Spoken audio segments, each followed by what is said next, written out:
Ya me había relajado. Dios les bendiga, amados hermanos. Bendiga nuestras visitas, que nos permita a todos tener un estudio edificante de la palabra de Dios en nuestra serie de estudios, grandes preguntas que se encuentran en la Biblia. Una de esas preguntas, la que hizo Faraón: ¿quién es Jehová para que yo oiga su voz? Y desde la semana pasada, ¿cómo estamos respondiendo a esta pregunta? Dios o Jehová es Dios todopoderoso. Se puede decir también omnipotente, pero preferimos el griego al latín porque la escritura fue revelada en griego. Todopoderoso, nuestro Dios es todopoderoso.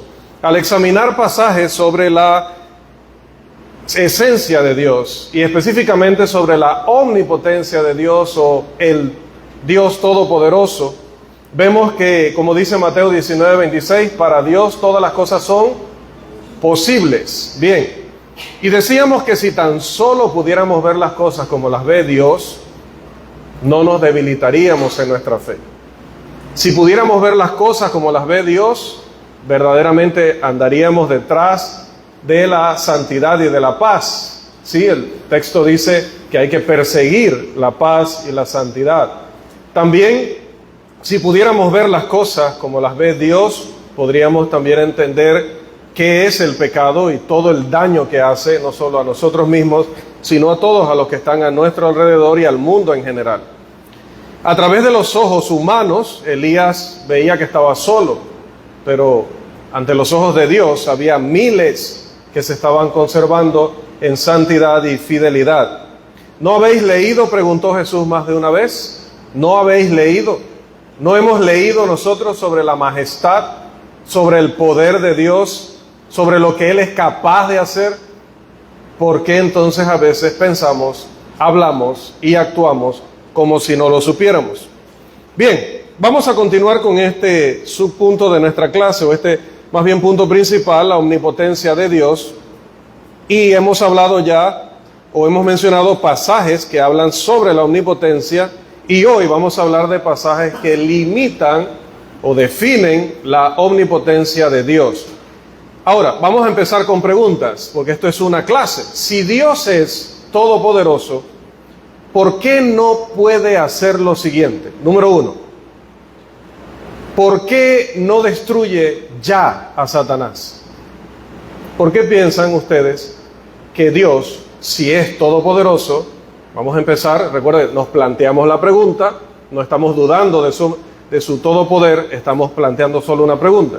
Si Él es todopoderoso, entonces ¿por qué no destruye a Satanás?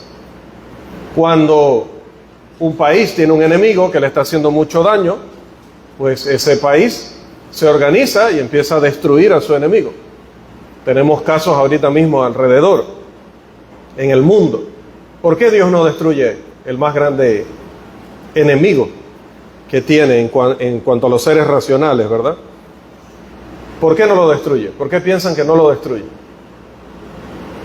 Tienen permiso para equivocarse, no hay sanciones, no se les disciplina, no se pierde amor ni cariño si se equivocan. Al contrario, se les agradece la participación. ¿Por qué no destruye a Satanás? Es un plan determinado por Dios mismo. La existencia de Él tiene que ser hasta el plan ya determinado de Él, hasta que Él venga. Si Él destruye a Satanás, entonces no se podría resolver la diferencia entre el pueblo y lo malo, porque Él deja de ser tentador.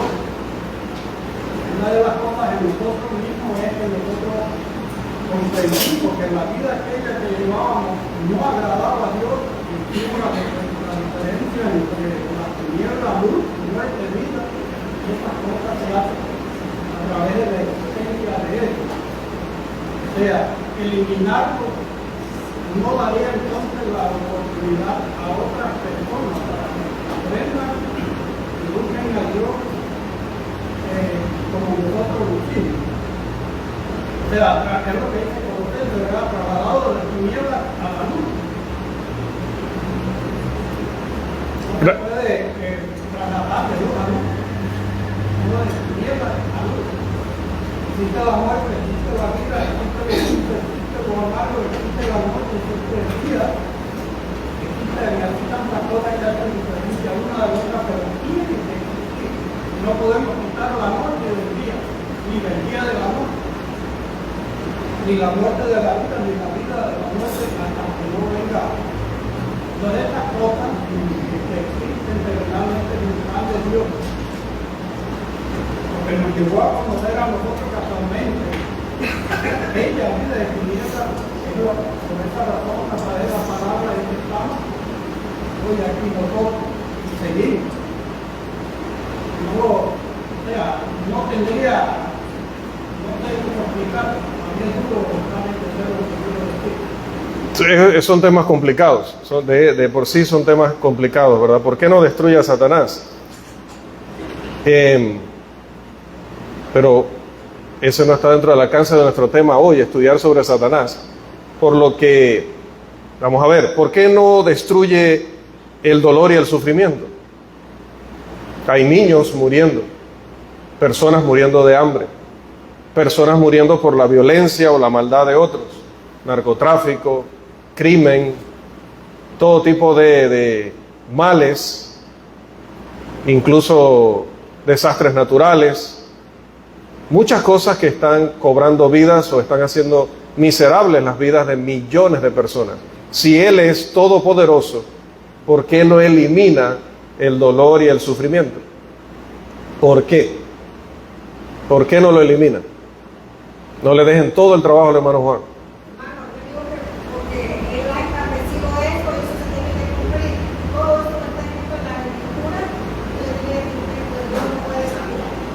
Ok, entonces Dios ha decidido que suframos. Dios ha querido que Satanás exista para hacernos daño. Miren, son preguntas interesantes. ¿Por qué Dios no puede mentir? ¿Por qué no puede mentir? Esta la respondimos más o menos la semana pasada. ¿Por qué no puede mentir? Sería contra su esencia, contra lo que Él es, porque Él es la verdad. No puede mentir porque simple y sencillamente no pertenece a su esencia, a su existencia. Él es perfecto.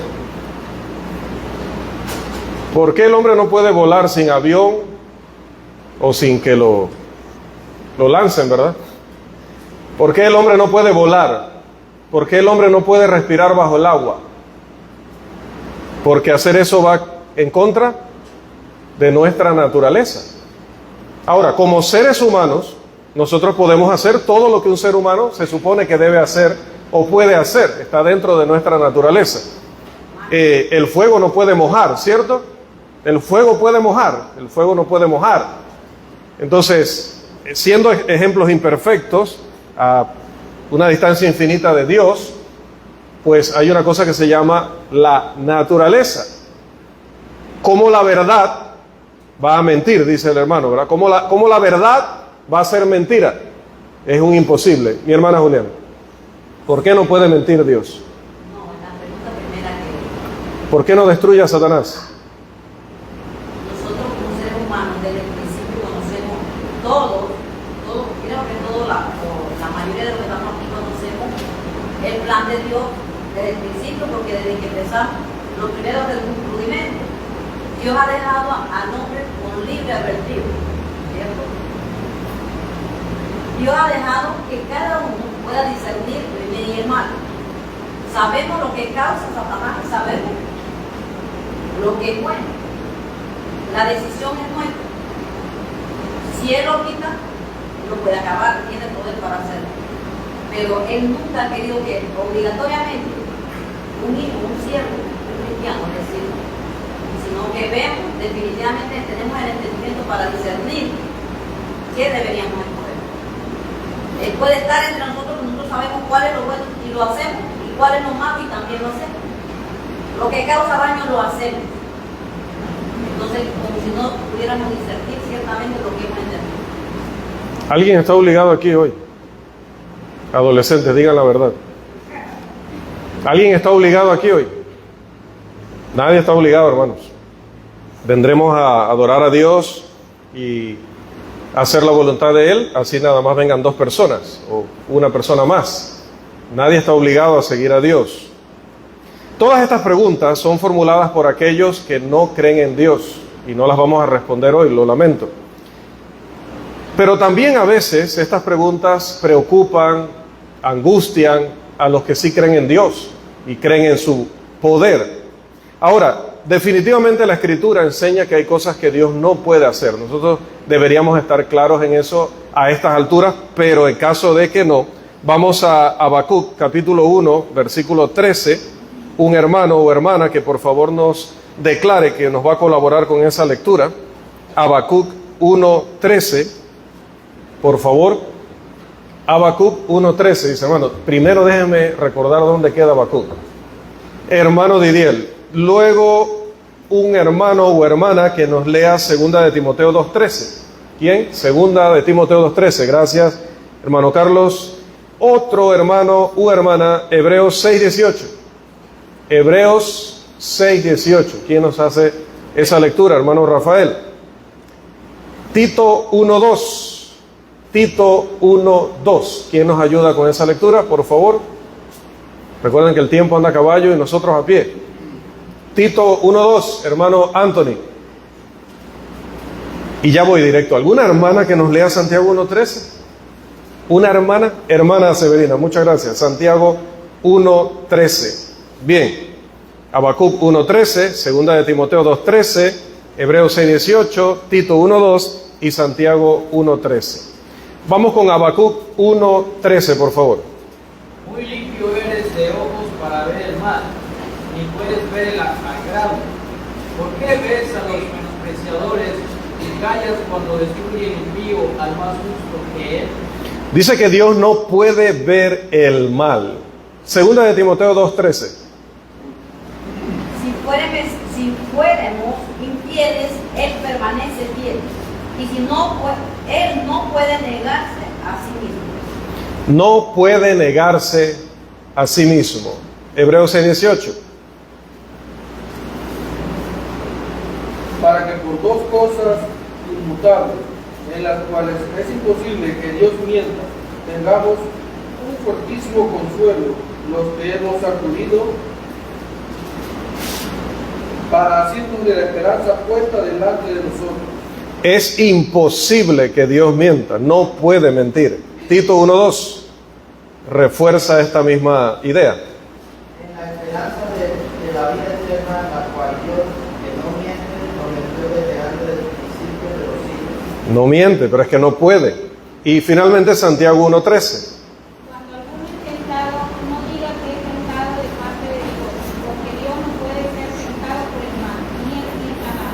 Perdón, sí, ni él tienta nada. Gracias, hermana. No puede ser tentado por el mal. Entonces, nota que cuando decimos que Dios todo lo puede, no significa que puede mentir, puede robar, puede tener malos pensamientos, puede tener malos deseos.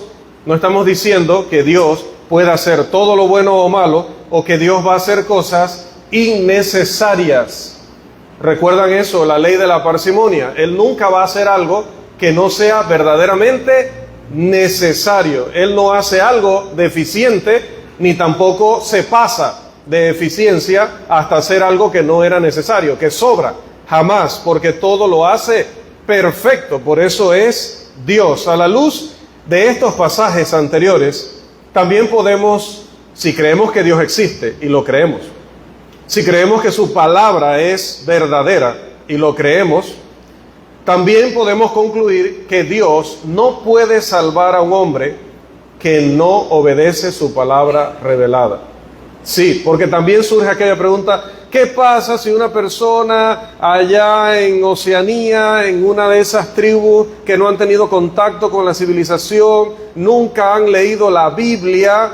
Entonces, ¿cómo van a obedecer el Evangelio? Nunca nadie ha llegado allá a predicarles, no hay Biblias impresas, ni de ninguna forma. Entonces, ¿cómo esa persona Dios la va a condenar si esa persona no ha dado los pasos que la Biblia pide o Dios pide a través de la Biblia para poder perdonarle todos los pecados a una persona? Entonces, ¿no sería Dios injusto si en el juicio final le dice, usted obedeció el Evangelio? ¿Qué es el Evangelio? Lo que estaba en la Biblia. ¿Y qué es la Biblia? Ah, usted no sabía, listo, entonces va a ir a la condenación por toda la eternidad. ¿Sería Dios injusto? Bueno, la palabra dice que nadie que no haya obedecido la voluntad de Dios puede ser salvo. Romanos 10:17. Primero Hebreos 11:6 dice que sin fe es imposible. ¿Imposible? Agradar a Dios. ¿Cómo puedo estar en el cielo? ¿O cómo puedo ser perdonado aquí en la tierra si primero no agrado a Dios? Pero dice que es imposible agradarle si primero no tengo fe. ¿Y qué es fe? Romanos 10:17 dice que la fe es lo que llegamos a creer y en lo que llegamos a confiar porque lo dice la palabra de Dios. El día que yo le pida algo que no dice la palabra de Dios y usted lo hace, no está actuando por fe.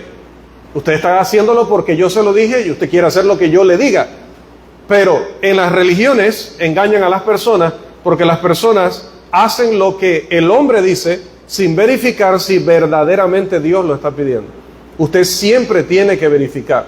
Usted no tiene que hacer todo lo que yo diga. Usted tiene que saber que yo soy humano y por lo tanto soy imperfecto. La perfecta es la Biblia, porque viene de Dios.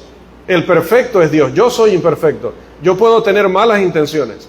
Yo puedo ser avaro y necesito engañarlo a usted para quitarle su dinero. Yo puedo tener muchos motivos indignos para estar aquí, que usted no los puede saber porque no lee el corazón.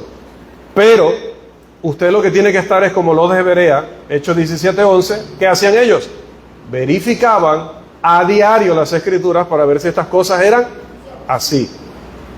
Estaba predicando un apóstol, hacía milagros y aún así estas personas verificaban cada día lo que él estaba enseñando para ver si como él lo decía, Dios lo había dicho. Y era un apóstol inspirado por el Espíritu Santo y demostrándolo con poderes sobrenaturales. Ahora imagínense este servidor, que ni fuerza física casi tengo. Entonces, siempre la fe va a nacer de la revelación. Fe es lo que la Biblia me ha revelado, yo lo he conocido, eso me ha dado confianza, así que yo voy a hacer la voluntad de Dios porque he aprendido y tengo confianza en Dios. Eso lo he aprendido de su palabra. Ese es un requisito para ser salvo. ¿Cuál es el otro requisito? Lucas capítulo 13, versículo 3. ¿Quién es otro individuo que no puede ser perdonado de sus pecados? Por lo tanto, Dios no lo puede salvar. Lucas capítulo 13, versículo 3.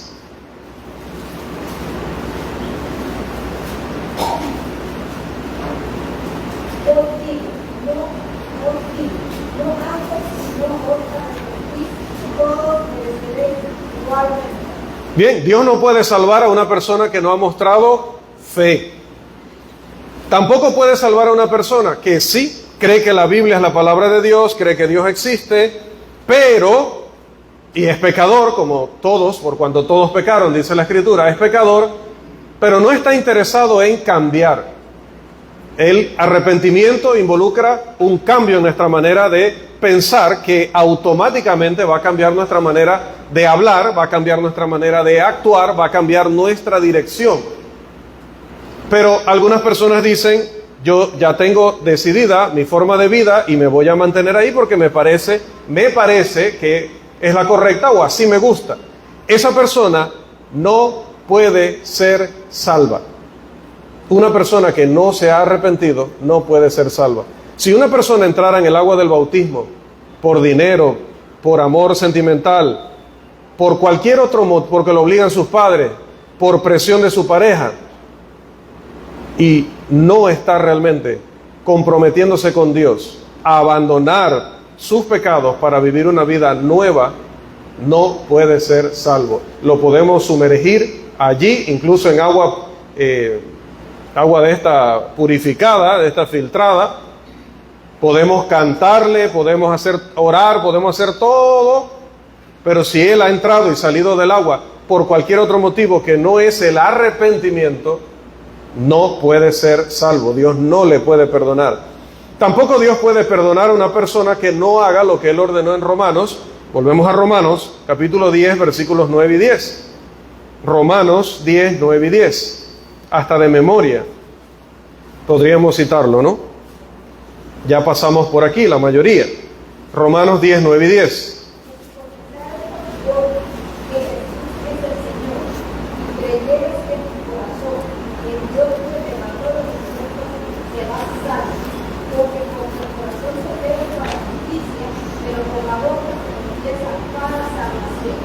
Con la boca se confiesa para... No se puede salvar a una persona que haya creído, que se haya arrepentido, pero que se avergüence de confesar a Jesús como Señor y no lo quiera hacer. Imagínense que alguien diga, sí, yo creo, estoy arrepentido, pero eso de reconocer delante de todos que Jesucristo, que Jesús de Nazaret es el Hijo de Dios, no, eso no. Esa persona no podría ser salva. ¿Quién más no podría ser salvo? Primera de Pedro, capítulo 3, versículo 21. Primera de Pedro, capítulo 3, versículo 21. El bautismo corresponde a ellos, ahora no salvo, no buscando la justicia de la carne, sino como la aspiración de una buena conciencia hacia Dios por la resurrección del Espíritu. En el bautismo tenemos la aspiración de una buena conciencia hacia Dios. Por esto es que el bautismo no es para bebés. Porque el bebé no está aspirando a tener una buena conciencia hacia Dios. El bebé ni siquiera ha aprendido acerca de Dios. El bautismo es para personas que están conscientes de que a partir de allí inicia una nueva vida. Ahora van a alimentar su conciencia con la palabra de Dios para vivir conforme a la voluntad de Dios. En ese bautismo que se realiza así y para el perdón de pecados, Hechos 2:38, en ese bautismo la persona recibe el perdón si y solo si primero ha creído, luego se ha arrepentido, luego ha confesado a Jesús como Señor y finalmente se ha bautizado en agua para el perdón de sus pecados. Si alguien no cumple con esto en la era del Evangelio, no puede ser salvo. Y esto no se trata de que haya una incapacidad intrínseca en Dios, como es que no lo quiero salvar, pudiendo salvarlo no lo quiero salvar. No, es que no puede, porque si Dios salvara a alguien aparte del plan de redención, del plan de salvación, ¿qué pasaría? Estaríamos hablando de Dios como un mentiroso, porque Dios ya ha revelado que el hombre tiene que cumplir con estos pasos si quiere recibir el perdón de todos sus pecados desde que tiene edad responsable y ha violado la voluntad de Dios. Si quiere ese perdón, debe creer en el Evangelio, debe arrepentirse de todos sus pecados, debe confesar a Jesús ante los hombres y debe bautizarse en agua para el perdón de pecados, teniendo la aspiración de una buena conciencia hacia Dios. No entrando inconsciente como, o no recibiendo una aspersión allí, o un rociamiento en edad no responsable. Ese es el hombre que puede ser perdonado y puede ser salvo. De otra manera, no se puede, porque Dios sería mentiroso. Aparte de ser mentiroso, Dios sería injusto, porque es que millones y millones durante un periodo de 2000 años o más, de alrededor de 2000 años, hemos estado cumpliendo con las condiciones de Dios. Y luego en el juicio nos damos cuenta que hay otro poco de millones que Dios les ha permitido la entrada al cielo sin cumplir con los requisitos que nosotros sí cumplimos porque vimos que Dios los pedía. Si Dios hiciera eso, sería injusto. Entonces no sería Dios. Y si Dios no fuera Dios, ¿qué pasaría con todo lo que existe? Desaparecería, hermanos. No podría subsistir el universo sin Dios. Y Dios no podría ser Dios si fuera un Dios mentiroso, si fuera un Dios injusto, si fuera un Dios que hace acepción de personas.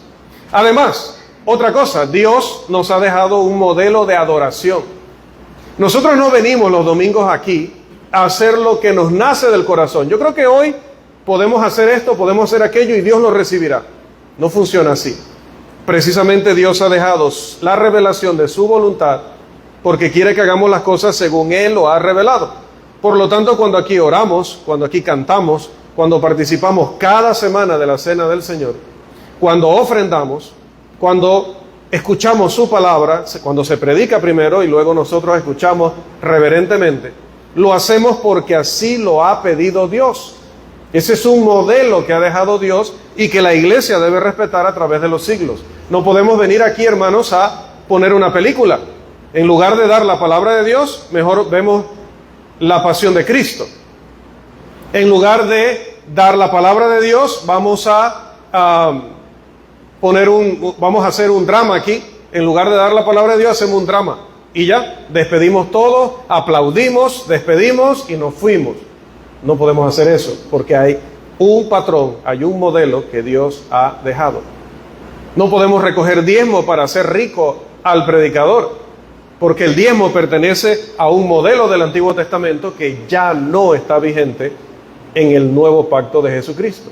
En el nuevo pacto de Jesucristo hay una ofrenda que es de acuerdo a lo que cada uno propuso en su corazón, dándolo con alegría, no porque yo lo esté presionando, no porque yo esté vigilando qué va a echar en el plato, es lo que usted decide en su corazón.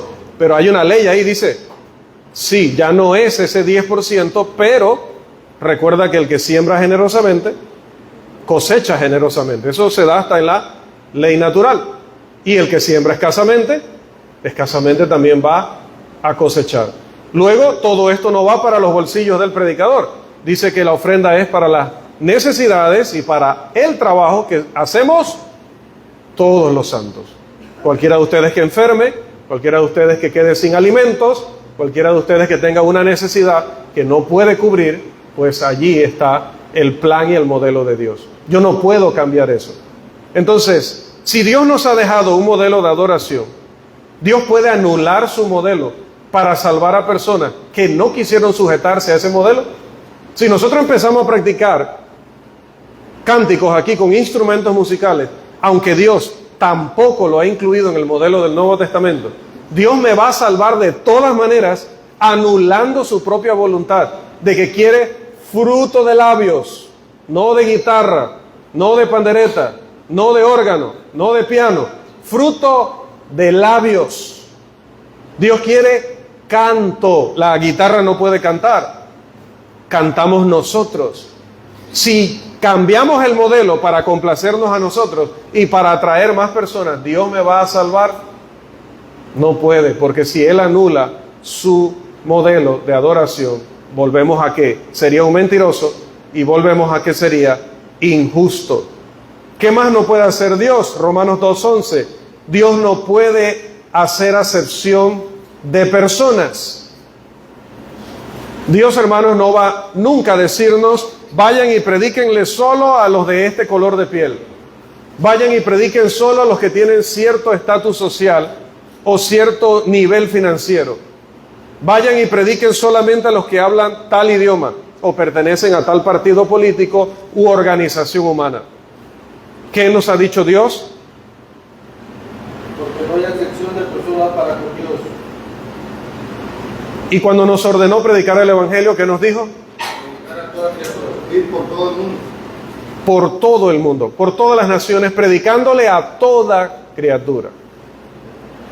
Y para que entendiéramos que criatura no incluye a los animalitos, pues dice la Escritura, enseñándoles a guardar todo lo que os he mandado. Mateo 28, 19 y 20.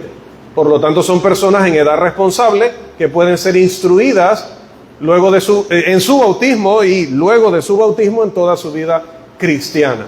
Pero dice que a todas las naciones, a todo el mundo, a toda criatura. Dios no hace excepción de personas. Por lo tanto, cuando el ateo también dice, es que miren, ese elitismo, es decir, que ellos se creen los especiales, superiores a los demás, porque dicen que cuando Dios vaya a salvar, solamente los va a salvar a ellos. Quiere decir que entonces Dios hace acepción de personas. No. Cuando en una parada llega un bus, voy a decirlo así tan coloquialmente, ¿verdad? Cuando llega aquí el bus está abierto a que suban o aborden todas las personas que están allí. Pero si alguien decide no subir y luego el bus arranca y se va, no puede decir que el chofer hizo acepción de personas, a menos que cuando él iba a abordar le hubieran cerrado la puerta y le hubieran dicho, usted no, porque es que el color suyo, no, lo que pasa es la estatura suya, no, quédese abajo. No, lo que pasa es que usted es de la familia tal, quédese abajo. No, si la persona no abordó, no puede decir que se hizo con ella acepción. De la misma manera, Dios no le ha negado la entrada al cielo a nadie, no le ha negado el perdón a nadie. Se lo niega la misma persona cuando dice, sé que aquí está la solución, pero es que meterme en esto sería comprometerme a vivir otra vida que yo no quiero vivir. Sería dejar de hacer cosas que yo disfruto mucho ahorita. Y sería empezar a hacer otras cosas que es que pereza universal me dan. Entonces por eso, aunque sé que ahí está la solución, no lo haré. Incluso nuestros propios hijos.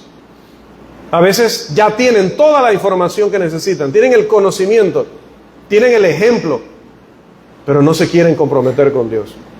Entonces, el día de mañana, que sean condenados si no se arrepienten y no hacen la voluntad de Dios, ¿pueden acusar a Dios de acepción de personas? Definitivamente que no. Ahora, regresando un momento a lo que aprendimos en Job, aquí hay un punto muy importante. El Creador formó al hombre, como decía nuestra hermana, como un ser de verdadera capacidad de elección. Así nos creó el Señor. ¿Lo querríamos nosotros de otra manera? ¿Querríamos ser robots? ¿Querríamos estar con el cerebro lavado, como a veces dicen que lavamos cerebros? No, querríamos estar con el cerebro lavado, totalmente controlados por un poder sobrenatural que no pudiéramos resistir, como enseñan algunos.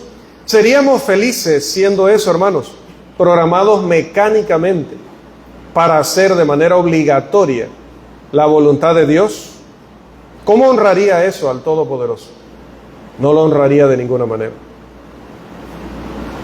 Los psicópatas y estas personas con graves problemas mentales que han tomado a una persona, la han privado de su libertad, la han metido en un sótano y la han tenido allí encadenada para tenerlas como pareja, ¿realmente son felices en esa condición?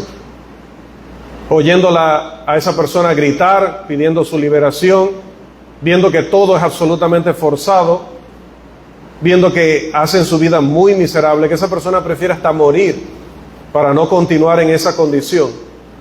¿Eso es verdadera felicidad? No. Entonces, si Dios nos obligara a hacer su voluntad, si no nos permitiera ese poder de decidir, que también lo tuvieron los ángeles, de ahí que Satanás decidiera con su combo, como decimos en buen panameño, lo que decidieron, entonces seríamos simple y llanamente robots.